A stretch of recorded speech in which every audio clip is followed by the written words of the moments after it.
오늘 하나님께서 우리에게 주신 은혜의 말씀은 고린도전서 13장 11절입니다. 함께 봉독합니다. 내가 어렸을 때에는 말하는 것이 어린아이 같고 깨닫는 것이 어린아이와 같고 생각하는 것이 어린아이와 같다가 장성한 사람이 되어서는 어린아이의 일을 버렸노라. 오늘 말씀의 제목은 어린아이 수준에 머물러 있는 그리스도인입니다. 선포되는 말씀을 통해 하나님의 은혜를 경험하는 시간이 되기를 소망합니다. 생명이 태어나 성장 과정을 거쳐 어른이 됩니다. 자연적이고 당연한 과정이죠. 영적 세계도 마찬가지예요. 그러나 실제는 다릅니다. 교회 생활 몇십 년을 해도 성장하지 않는 분이 있어요. 육적 나이는 어른인데 영적 나이는 어린아이와 같아요. 그러니까 영적 아이는 나이, 세상 지식과는 상관이 없습니다. 그러니까 신앙의 초보 단계의 모습이 늘 우리 안에 존재해요. 자기는 모르지만 불신자와 유사해요. 그래서 공동체에서 문제를 야기하고 트러블 메이커가 되기도 합니다. 문제는 자기인데 주변 사람을 탓해요. 그 모습은 연약하고 자기 방어적입니다. 그러니까 다른 사람에게 상처를 주며 또 리더가 되면은 공동체를 또 어렵게 해요. 그래서 자기 신앙 상태를 아는 것은 매우 중요합니다. 여러분, 삶을 지배하는 행동은 여러분에게 있어요. 성숙이 필요하고 또 용서가 필요하고 또 치유가 필요하고 훈련을 필요로 하는 부분을 돌아보라는 겁니다. 여러분, 그리스도인은 성령의 지배를 받아야 합니다. 성령의 지배를 받지 못해 영적 아이에서 머물러 있는 거예요. 그 일상의 삶에서 가장 힘든 부분은 관계입니다. 그가 누구든. 왜냐하면 이런 관계를 영적 아이의 모습으로 이어가기 때문이에요. 보통의 사람들은 사람들을 대할 때 공손하고 또 위선된 모습으로 대합니다. 가면을 쓰고 행동한다는 얘기예요. 그래서 항상 합리적인 만남을 가져요. 그러나 신앙 관계 안에 들어오면 상황은 달라집니다. 그 공손하고 위선된 모습이 매우 불합리하고 완고하며 또 수줍어하고 겁많고 연약해요. 그 신앙적으로는 자신이 완전히 다른 사람이 되는 거예요. 그것을 인식하면 다행인데 문제는 인식하지 못한다는 겁니다. 오히려 주변의 신앙인들만 인식한다는 거예요. 그리고 그들은 피해요. 그러니까 계속 모르는 거죠. 우리가 영적 아이의 모습을 가장 잘 볼 수 있는 곳은 가정입니다. 특히 부부관계에서 적나라하게 드러나요. 우리 마태복음 19장 5절 말씀하시기를 그러므로 사람이 그 부분을 떠나서 아내에게 합하여 그 둘이 한 몸이 될지니라 하신 것을 읽지 못하였느냐. 그래서 둘이 한 몸이 될지니라. 맞는 말씀입니다. 문제는 두 사람의 육적 성인과 두 명의 영적 아이가 함께 있다는 겁니다. 때로는 복잡한 문제를 야기하기도 해요. 그러나 전혀 문제가 되지 않을 수도 있습니다. 두 사람이 동일한 수준일 때는. 이 가정이란 안식처는 언제든 어린아이로 살기에 적합해요. 그래서 영적 아이는 편하게 생각하고 또 행동하고 생활합니다. 이들의 문제는 밖으로 나올 때가 문제가 되는 거예요. 여러분, 육체적 성인이 영적 아이의 모습으로 행동하면 신앙의 관계 속에서 경험할 수 있는 평강을 경험 못해요.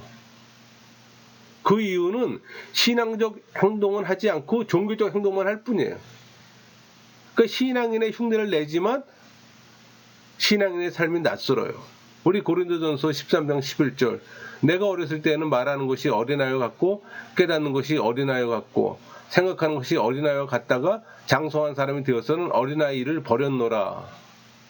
이 말은 어린아이의 일들이 성인이 되면 저절로 사라져 버린다는 것이 아니라 자신이 적극적으로 버려야 하면 지금 나타나는 거예요. 그러니까 영적 아이에서 벗어나기 전에는 성장은 없어요. 그러나 성령의 지배를 받으면 성령은 여러분의 삶의 중심에서 일하실 겁니다. 이것을 원한다면 성령 하나님께 여러분의 실체를 보여주세요. 그리고 은혜의 방편에 여러분의 시간을 노출시키세요. 여러분이 성령의 지배를 받는다면 하나님은 지혜를 주실 겁니다. 여러분의 잠재의식은 놀라운 능력도 있고 고통도 될 수가 있어요. 그러니까 잠자고 있던 내면의 아이가 깨어나면 행동은 물론 반응 전반을 지배하게 됩니다. 그럼 숨겨졌던 감정들이 되살아나는 거예요. 뭐 우울, 분노, 어떤 걷잡을 수 없는 정욕, 열등의식, 고독, 거절당한 느낌으로 표현이 되는 겁니다. 그런 고통스러운 기억들은 중생한다고 자동적으로 변화되진 않아요. 사실 그런 기억들은 신앙 성숙에 장애가 됩니다. 그 기억을 걷어내기 전까지는 성숙계라는 없어요. 문제는 일상의 삶에서 쉽게 발견되지 않는다는 겁니다. 이럴 때 필요한 것은 내면의 기억을 치유하는 침묵 기도입니다. 그러니까 침묵을 통해 하나님과 교감할 때 고통과 억압에서 벗어날 수 있기 때문에 하나님은 시간에 또 제한을 받지 않으세요. 그러니까 시간을 거슬러 올라가 상처받은 우리의 영혼을 돌보실 수 있는 영원한 현재입니다. 제가 늘 말씀드리지만 하나님의 시간과 인간의 시간은 달라요. 여러분, 치유가 필요한 내적 상처는 뭐 상처받은 경험이나 또 미움받았던 경험, 또 부끄러웠던 그 경험, 두려움의 경험이 그렇게 만들었어요. 그렇다고 기도한다고 모두 해결되지는 않습니다.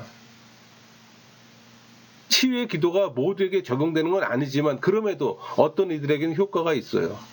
그 차이는 존재하고 뭐 개인차도 있습니다. 성령 하나님께서 내적 치유 경험을 필요로 하는 사람에게 적용시키잖아요. 그 치유는 마음 깊숙한 곳의 어떤 드러냄과 다른 이들과의 나눔을 필요로 하고 또 행동을 위한 성령 하나님의 도움을 필요로 해요. 오랜 시간 동안 성령께 도움을 구해야 하고 또 방어벽을 허물 준비를 해야 되는 겁니다. 저절로 허물어지는 건 아니잖아요. 저절로 치유되는 건 아니잖아요. 그리고 치유를 위해 고통을 주며 또 감정 변화를 일으키는 모든 기억나는 것들을 적어보는 것도 도움이 됩니다. 여러분, 진정으로 도움을 원한다면 기도하세요. 침묵 기도가 가장 좋습니다. 모든 느낌, 또 그런 기억들과 관련되어 경험한 모든 감정들을 하나님께 고백하세요. 또 만일 새로운 것이 떠오른다면 바로 이야기하세요. 그러니까 그리스도께서 살아계심을 기억해야 하는 겁니다. 그분은 여러분의 영혼 안에 계시잖아요. 그분은 시간을 초월하시기 때문에 아픔 경험으로 되돌아가실 수가 있어요.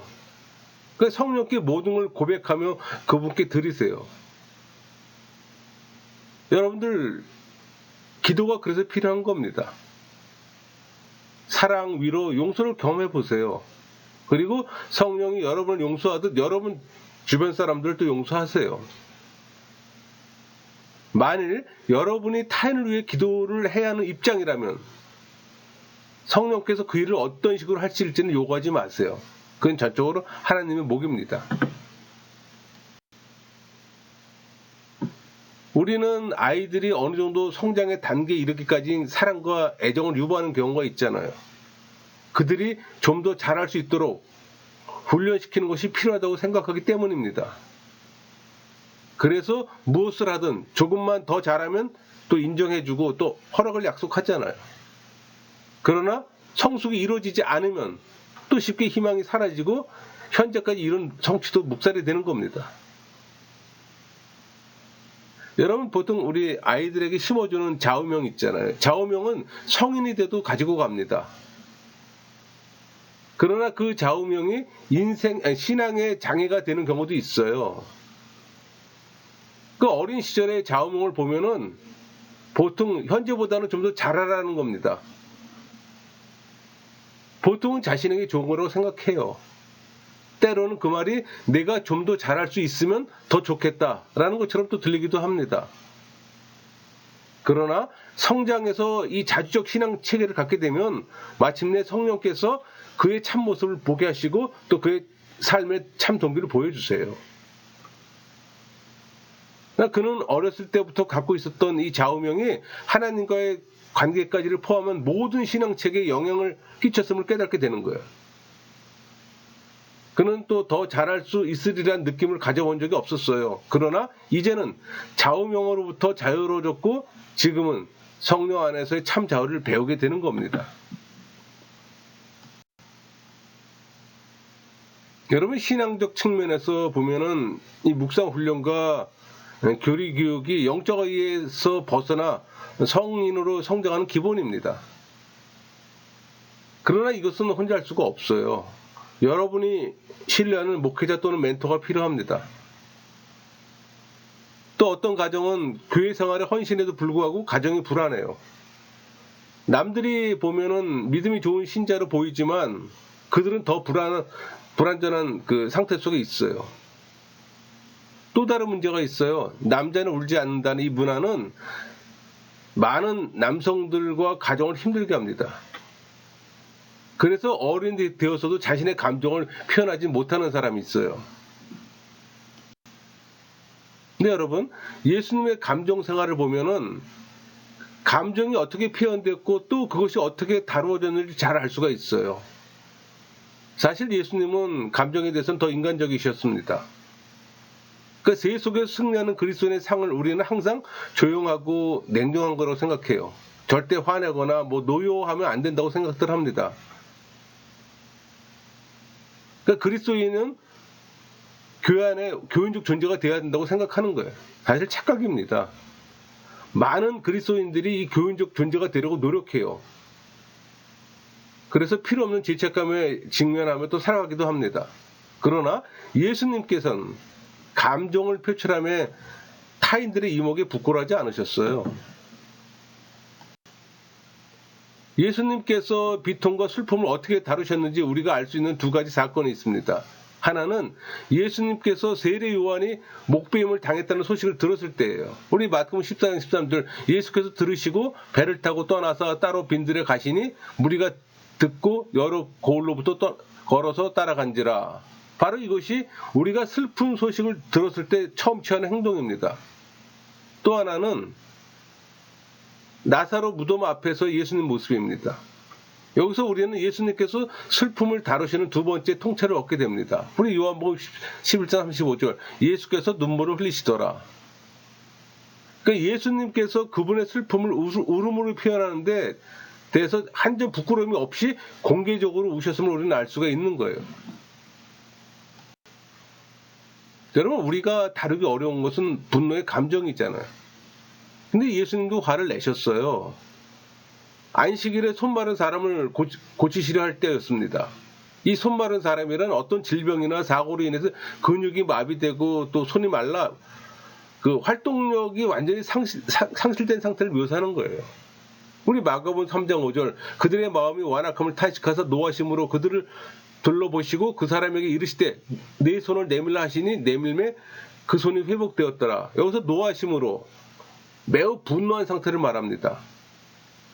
사실 예수님께서 노하셨다는 표현은 좀처럼 찾기가 힘들어요. 그런데 노하신 것은 분명한 사실입니다.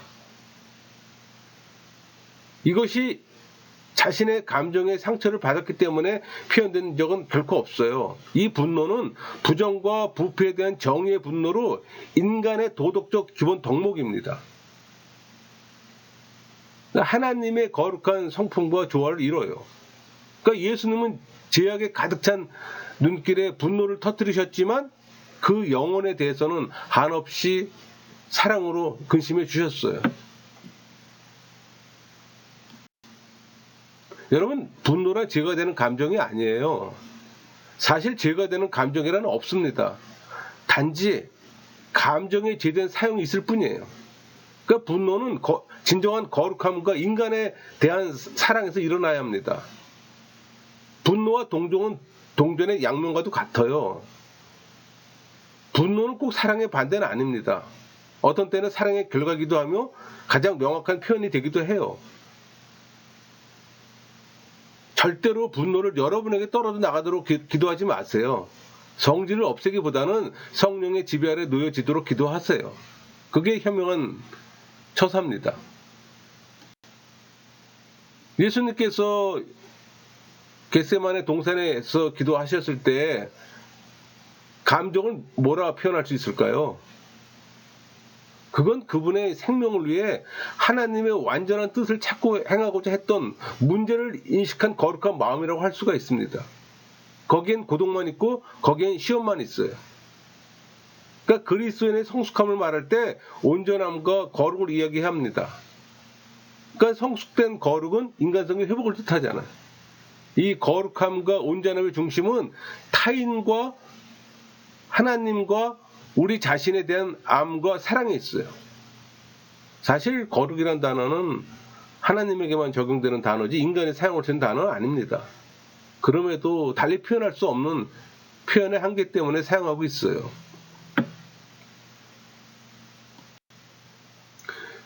우리 한국의 이혼율은 세계 최고라고 합니다. 부끄럽기도 하죠. 교회 안에 많은 이들이 감정적으로나 신앙적으로 이혼 상태에서도 살아가고 있어요.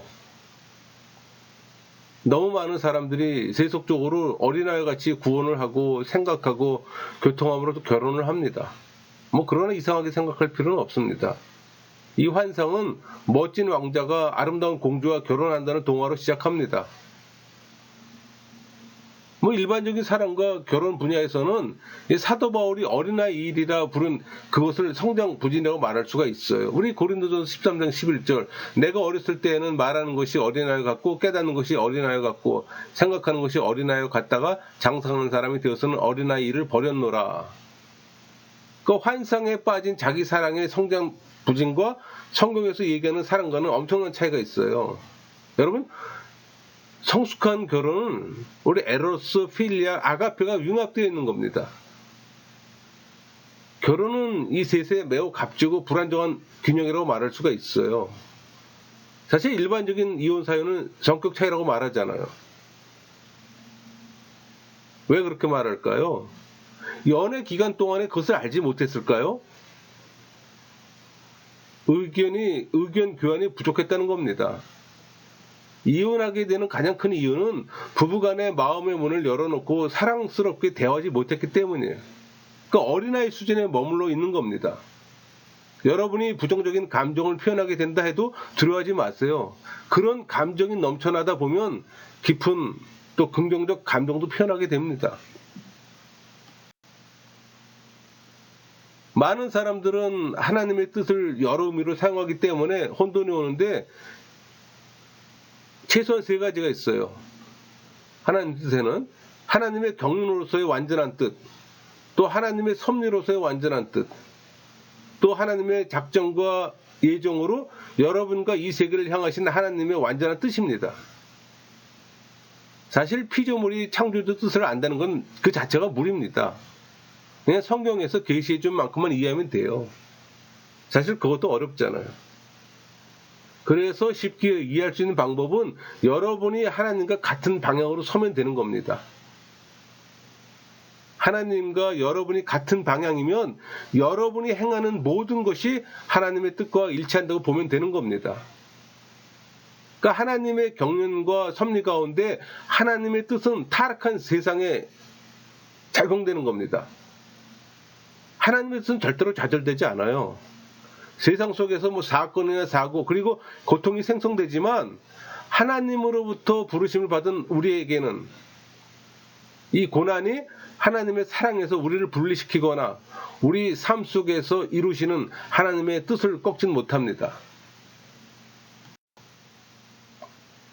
여러분 기도에 대한 여러분의 생각에 성숙이 없으면 교만과 자만에 대해 성경이 말하는 바를 알지 못하게 돼요.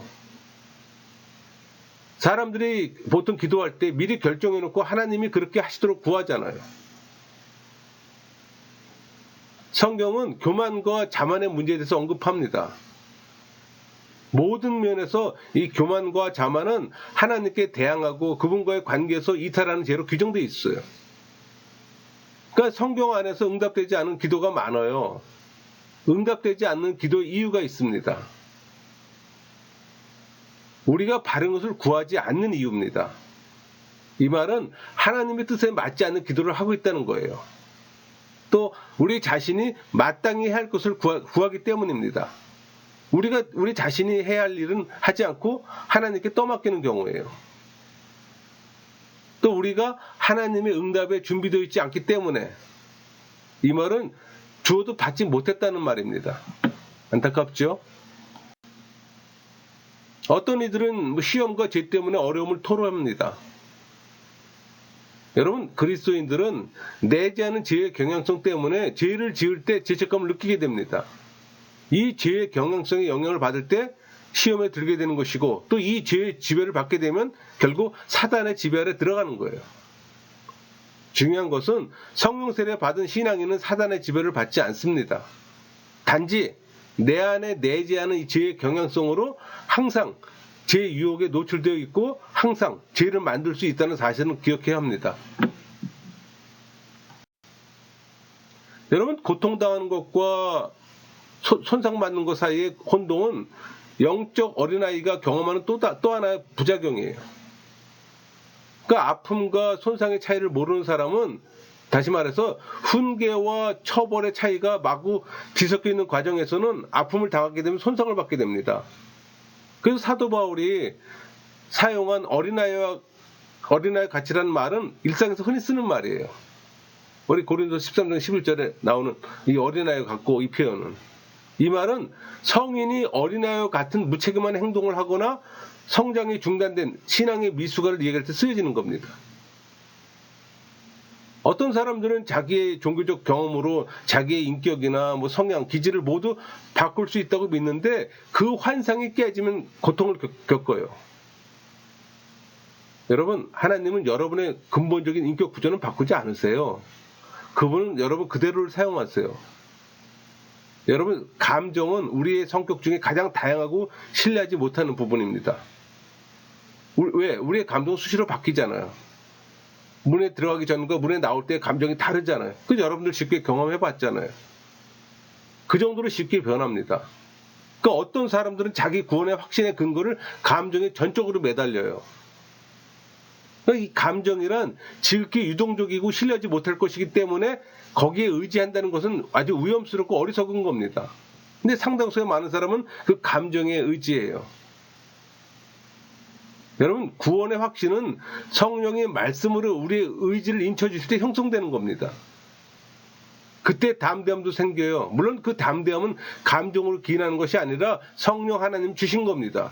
이런 이해함이 필요해요.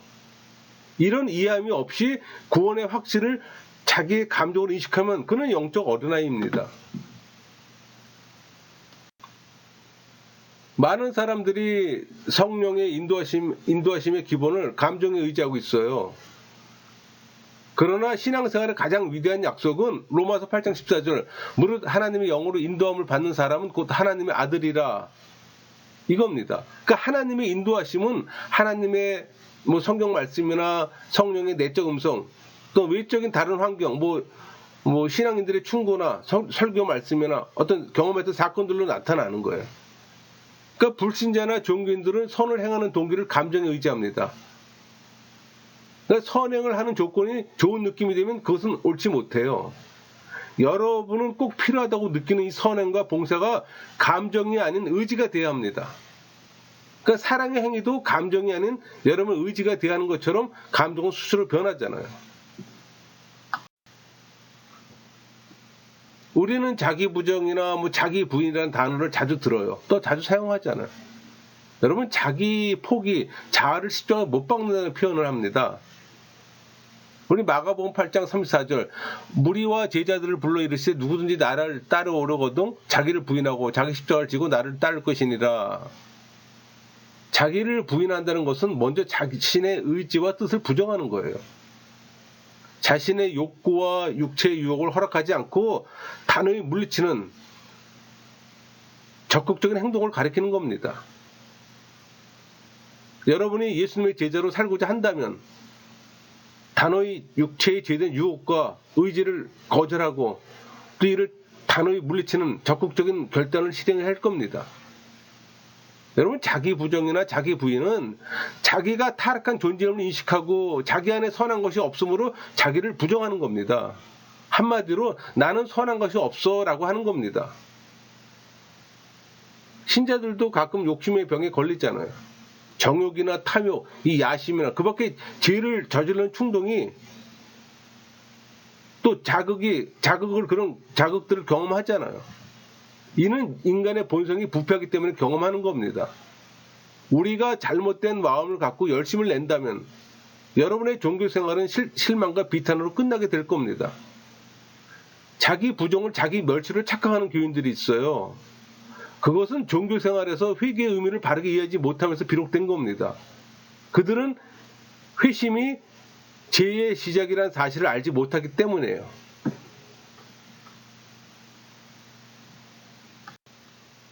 여러분, 회심은 간단히 말하면 죄죽임과 영살림이라는 구성력을 갖고 있어요. 그러니까 회심에 있어서 예수의 믿음은 절대적입니다. 전에는 죄로 인식하지 못했지만 이제는 예수의 믿음으로 죄를 인식하는 거예요. 그러니까 죄의식으로 좌절에 빠지고 하나님을 두려워했던 사람이 하나님의 선하심을 바라보고 일어나며 또 정신을 차리고 또 용기를 회복하고 말하자면 죽었다가 다시 살아나는 거예요. 영이 살면은 그리스도를 통해 하나님의 자비와 은혜와 구원을 깨닫습니다. 영을 살리면 믿음에서 일어나는 위로가 생겨요. 기쁨이 일어나요. 그 위로는 거룩하고 경건하게 살려는 열망이 생기고 그 열망은 열정을 일으키고 예배로 드러나요. 그래서 예배를 사모해요. 뭐 공예배나 개인 예배를 포함해서. 그러니까 진실로 하나님과 내 이웃을 사랑하는 일에는 자존과 존경과 그리고 그 결과 자기 수용과 자기 사랑이 필요한 거예요.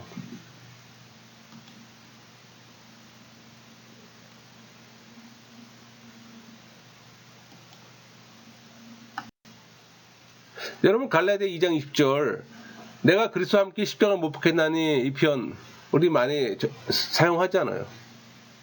그러나 나는 살아있어요. 없어지는 게 아닙니다. 나는 사라지지 않아요.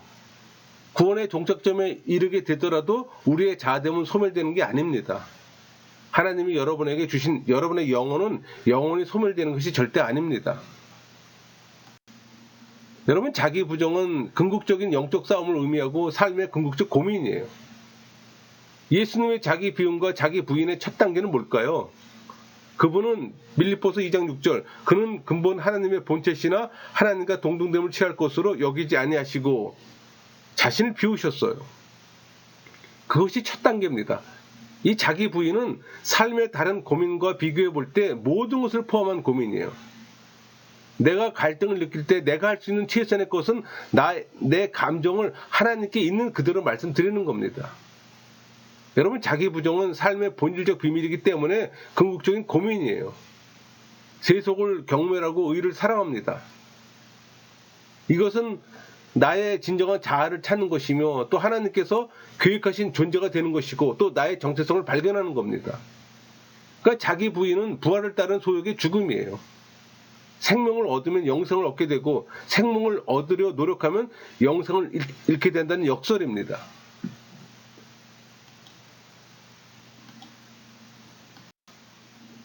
우리 에베소 4장 13절 우리가 다 하나님 아들을 믿는 것과 아는 일에 하나가 되어 온전한 사람을 이루어 그리스도의 장성한 분량이 충만한 데까지 이르니니, 여기서 온전한 사람을 이루어, 이 표현은 완전히 성장한 인간이 된다는 의미입니다. 그러니까 중생한 후에 이미 성숙함과 온전함을 획득했음을 암시하는 거예요. 여기서 믿는 것은 믿음의 행위라기보다는 믿음의 내용을 의미하는 거예요. 그러니까 믿는 것과 마찬가지로 아는 일은 그리스도가 중심이 된 구원에 포함된 모든 걸 인식한다는 거예요. 물론 믿음과 지식의 대상은 예수 그리스도입니다. 성도들이 하나님의 아들을 믿는 것과 아는 일에 하나 되게 하는 것은 목회자에게 또 부여되는 과제입니다. 그래서 장성한, 헬라어로 헬리키아스인데 나이를 의미해요. 이것은 성인이 된다는 것으로 그리스도인들이 유년기를 벗어나 영적으로 성숙한 분량의 연령의 이름을 말하는 거예요. 그러니까 에베소서 4장 13절은 교회 전체가 추구해야 할 목표를 위해 더 그리스도의 속성과 능력을 채워감을 말하는 겁니다. 우리 에베소서 4장 14절 이는 우리가 이제부터 어린아이가 되지 아니하여, 이 말은 성인이면서도 신앙적인 면에서는 어린아이에 머무른 자의 특징을 나타내는 겁니다. 그러니까 신약 성경에서 어린아이는 영적 미숙을 의미해요. 그러니까 어린아이는 영적으로 그 미숙한 자를 나타내는 의미로 쓰이기도 합니다. 그러니까 미성숙한 어린아이는 속임수와 유혹에 쉽게 넘어가지만 성숙한 사람은 속임수를 분별하잖아요. 그러니까 영적으로 그리스도의 장성한 분량에 이르게 되면 영적 속임수와 유혹을 이겨낼 수가 있어요. 여기서 우리 유혹, 헬라어로 파누르기아입니다. 거짓 교사들이 미성숙의 길로 들어서도록 교활하게 유도함을 의미하는 거예요. 그러니까 신앙적으로 미성숙한 자는 영적 분별력이 없어 유혹에 쉽게 빠져요. 여기서 온갖 교훈의 풍조, 이 말은 믿는 것과 아는 일이 하나가 되는 것에 반대되는 모든 교훈을 의미하는 거예요. 그러니까 사도 바울은 어린아이가 거짓 교사들의 교활함에 빠지지 않기 위해 영적 성숙해야 함을 권면하는 말이에요. 여러분, 영적 아이의 특징은 요동하는 겁니다. 여기서 요동하지라는 이걸로 번역된 그 헬라어는 클레도니 조마입니다. 클레도니 조마이. 그러니까 조타 장치가 없는 배처럼 바람 부는 대로 이리저리 흔들리는 걸 의미해요. 그러니까 이들은 조그만 어려움이나 거짓 교리에 대해 쉽게 넘어가잖아요. 그러나 성숙한 자는 진리를 분별할 능력을 가지며 어떤 거짓 풍조에도 흔들리지 않아요. 그러니까 어린아이처럼 지식과 신앙에 미성숙한 자들은 그런 가르침에 흔들려 중심을 잃고 이리저리 밀려서 표력이 되는 겁니다. 여러분, 예수님은 항상 사람들에게 자신들의 책임을 통감게 만드셨어요. 그러니까 우리가 정직하다면 모든 문제의 원인이 우리 자신에 있음을 동의할 겁니다. 우리가 정직하지 못해서 문제지. 그러니까 영적 아이가 성인기에 들어서는 첫걸음은 죄 죽임이에요. 다른 말로 죄에 대한 통해 자복입니다. 자기 부인으로 그걸 끝내는 거예요. 죄의 지배를 받는 자아가 성령의 지배를 받는 자아가 되어야 하는 겁니다. 여러분의 영혼이 성령에 의해 치유되었다면 분노와 두려움과 폭행은 서서히 사라지며 어린아이의 모습을 벗을 겁니다. 영적 아이의 모습이 없어지는 과정엔 크든지 작든지 마찰이 있어요. 그리고 결국엔 자기 부인의 백기를 들기까지 자신을 복종케 하는 이 결정적인 전투를 치르게 됩니다. 그러나 그 전투는 내가 하는 게 아니에요. 성령의 도움으로 이루어지는 겁니다. 그래서 성령 세례받고 성령의 지배받는 삶이 신앙인의 삶이에요. 성령의 도움을 받으면 그 후에 그리스도의 이름이 드러나고 또 그리스도께서 성부 하나님의 주권을 선포하게 되는 겁니다. 그러니까 영적어에서 벗어나는 길은 종교인에서 신앙인으로 전하는 것이고 내 삶의 방향을 하나님과 같은 방향이 되는 겁니다. 여러분 모두가 그런 삶을 살기를 소망합니다. 말씀을 마치겠습니다.